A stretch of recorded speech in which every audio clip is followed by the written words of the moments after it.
Hello guys, how's everyone doing? My name is the Doctor and thank you all for clicking on this video if you want to see some justice happening in this particular match of Identity 5. Now you may be noticing that my microphone is sounding a little bit different. This is because my phone had to go an emergency repair, and so perhaps the microphone was kind of, I don't know if it was damaged, I think it was just moved, but because of that it sounds a little bit muffled, and I am very sorry for that. But I promise you that as soon as I can, I'm gonna get another microphone, or I'm going to get one of those earphones that have a microphone in them, and hopefully a one of quality, um, so that it doesn't sound like this. And when that happens, then rest assured we're going to be having the best quality in audio. But for now, I'm sorry that you have to live with this, but don't worry, I hope it's not going to be much of an inconvenience to you, and if so, then I deeply apologize. Now you may be noticing that this isn't my best gameplay. For those of you who watch my videos regularly, you know that I don't usually play like this. I played really badly in this match. I was really tired, and I had a toxic encounter with some, actually two of the survivors that I had on my previous match were in this match. And I was trying another hunter in my previous match, and they were very toxic to me. Obviously I lost because I didn't do the best, because I was trying out a new character. But toxicity just doesn't forgive anyone. And so I was in a really bad mood as well, so my mind wasn't where it was supposed to be. But I'm still gonna talk you through my thought process so that everyone can learn from this now.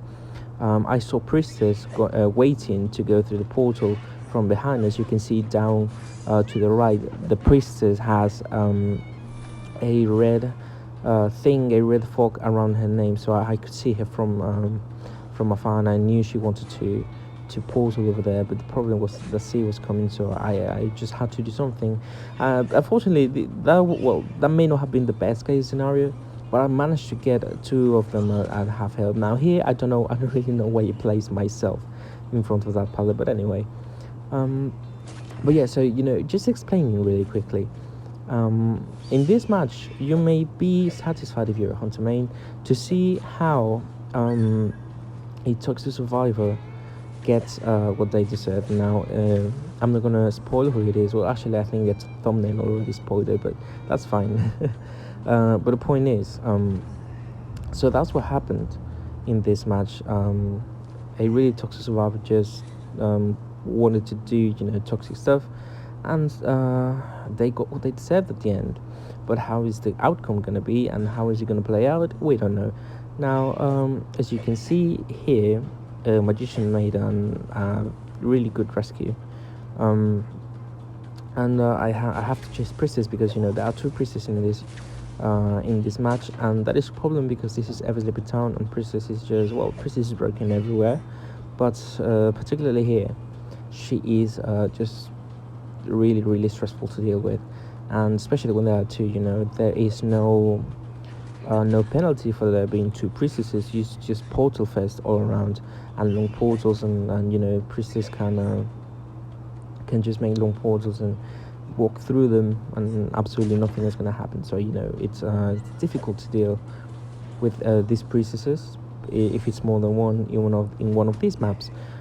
But anyway, one manages, and as you can see, I went to the back briefly so that I could point the wave of strings in her direction. And now she's there. For those of you who are trying to remember this and you don't really know how that final skill works, it works by the wave of strings goes in the direction, not in the direction you're looking, but in the direction opposite of the string you are. I don't know if I explained myself there, but I'm gonna make it an example here. So I play the string, and since I am behind the string, the waves go to the opposite side.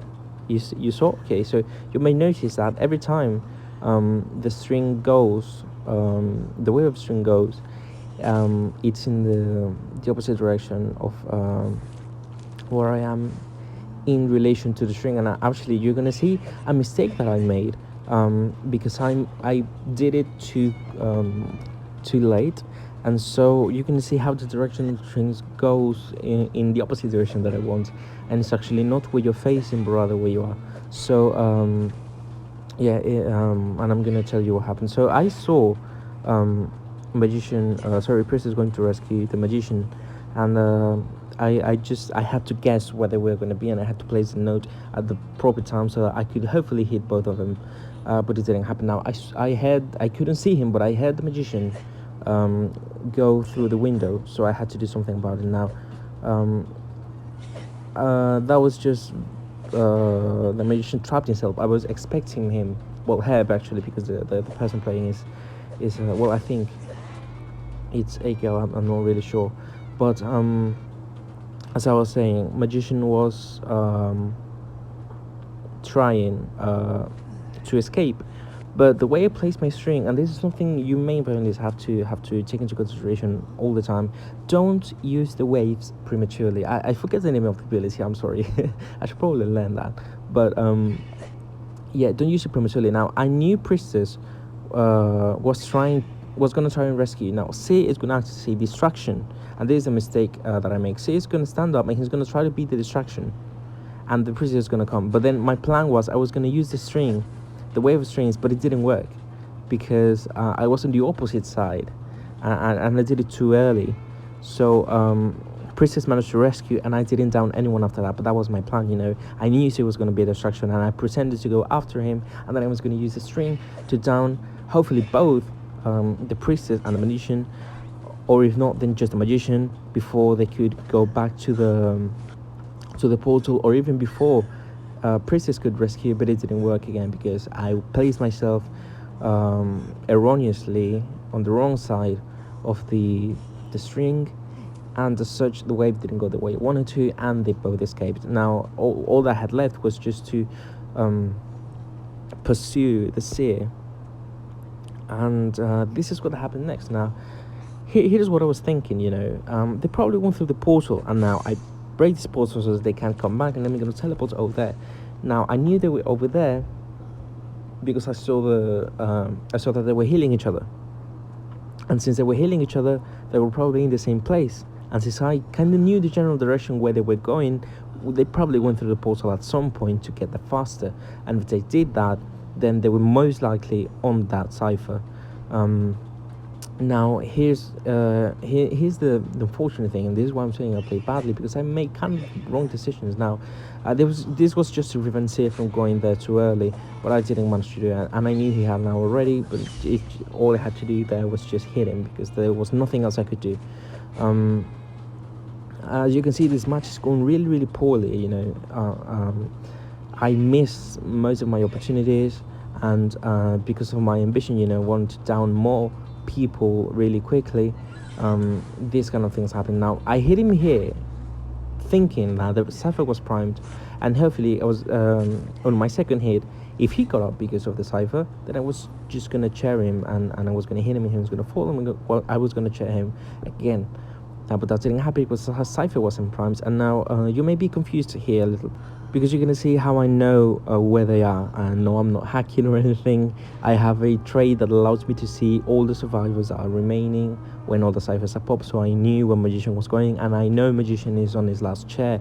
If I put the Magician on the chair, he dies immediately, and that is a win for me. So even though I played really poorly and everything went wrong in this match because of the two Priestesses that are broken, in every match I somehow still managed to get a win. So again, despite the two Priestesses and the fact that I placed my strings horrendously, then I still managed to do it. Now I got a bit excited there, and again, this is what I'm saying: don't use your strings prematurely. Use them, use the wave knowledgeably, wisely. You know, you have to wait for the right time. If I had my string there, I would just use it, and the Magician would have nowhere to go. But I used it prematurely, and now I didn't have it. I mean, I was still eventually going to get the Magician, but that was going to help me because I have my teleport ready, and I know where the Priestess is. I know she is in this gate. So again, I teleport over there, and here is where the interesting part comes. As you can see, this Priestess is just refusing to go.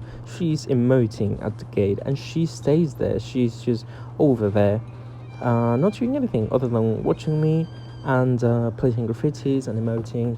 And she's just there, you know, mocking the fact that she's about to leave, which I found kind of weird because, you know, her whole team died. She's the only one there, and it's just kind of weird to me how someone who just is losing, who lost the match, is just gonna stay there and demote the hunter and graffiti the hunter and then do these weird movements and all of that. Now, right here, when this happens, when somebody is just refusing to leave, what I do is I literally just leave my phone there until I hear the match ending, because if they want to waste their time, then sure, then just do it. I'm just gonna leave and do something. At this point, I was literally in my laptop.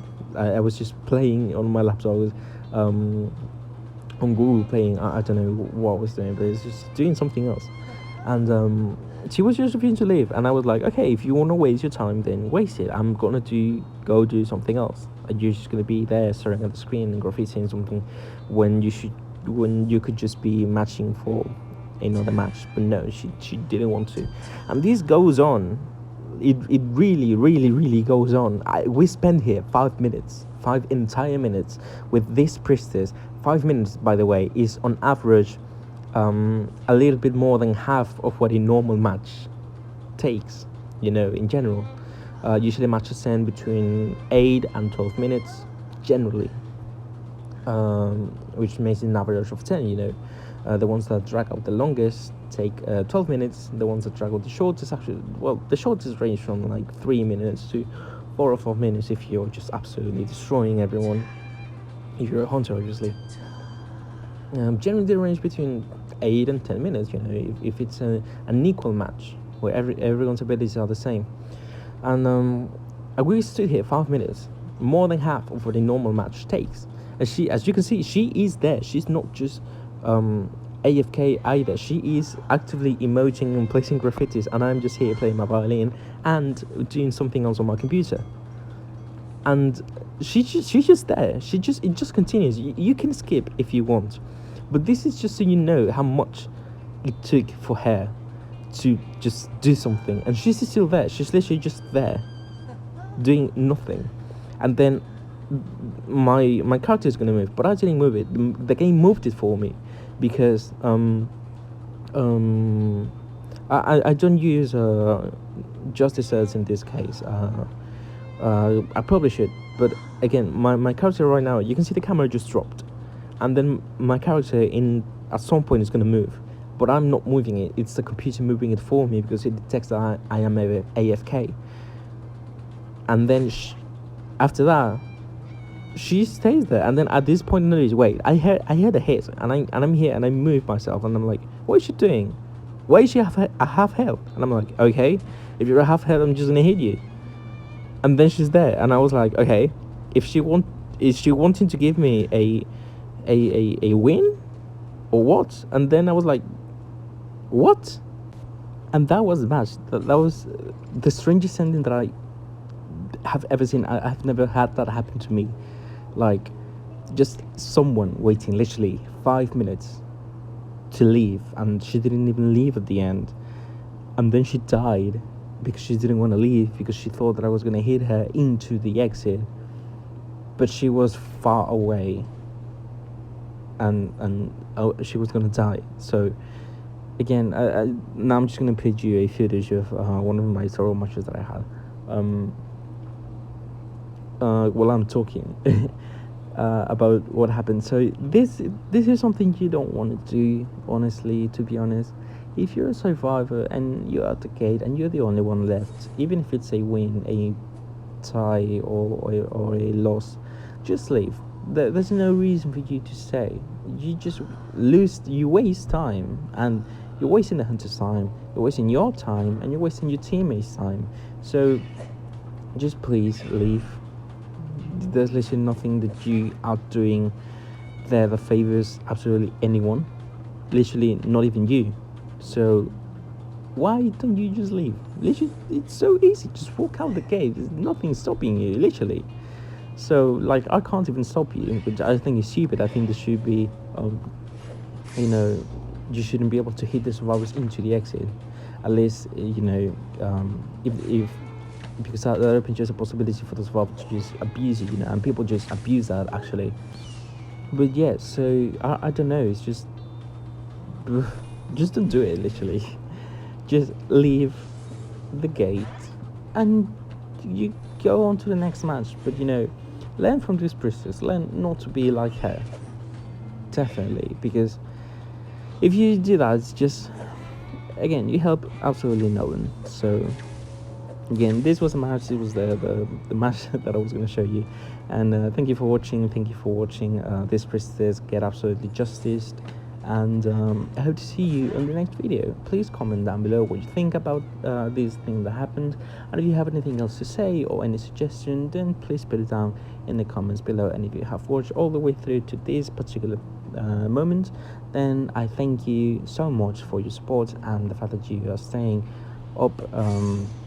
At this point, it's absolutely great for me, and I find that absolutely amazing, and I find you amazing for doing that. So thank you all for watching, and I hope to see you in the next video. Okay, thank you, and bye bye. Oh wait, no, first subscribe if you want to see more of this, because I'm gonna be making content more regularly now that I am on my finals. I don't have to do my classes, and I just have to take my tests, and then it's all over. So thank you everyone for watching, and expect more videos coming soon. I'm gonna be actually making a video about Percy, how badly he's been treated. So again, tune in for that one. Please subscribe and leave a like on the video if you liked it. And again, if there's any suggestion you have, put it in the comment box. Sorry for the barking. And again, just thank you all for watching, and see you. Bye.